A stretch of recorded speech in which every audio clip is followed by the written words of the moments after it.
নির্বাচনী কেন্দ্রে ভোটারের বা টিসিবির কম মূল্যের পণ্য ক্রয়ের লাইন নয় এটি।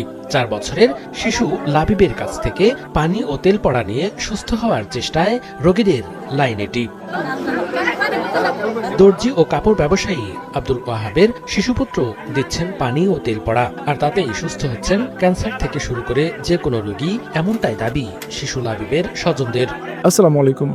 গতকালকে প্রথম আমার চোখে এই নিউজটি পড়লো, যেখানে একজন 4 বছরের বাচ্চা ঝাড়ফুঁকের মাধ্যমে অসুস্থ রোগীদেরকে সুস্থ করছিল। তো তারপর আমি ডিসিশন নিলাম যে এটা আসলে কিভাবে সম্ভব। 4 বছরের একটা বাচ্চা, সে কি বা জানে, আর তার ঝাড়ফুঁকের মাধ্যমে যে কোনো রোগ ভালো হচ্ছে, এটি আসলে কিভাবে সম্ভব। তারপরে আমি একটা টিমের সাহায্য নিয়ে এটি কিভাবে সম্ভব এবং কোন কোন কারণে এরকম কিছু হতে পারে সেই বিষয়ে অ্যানালাইসিস করা শুরু করেছিলাম, এবং আজকে আমরা একটা ডিসিশনে উপনীত হয়েছি।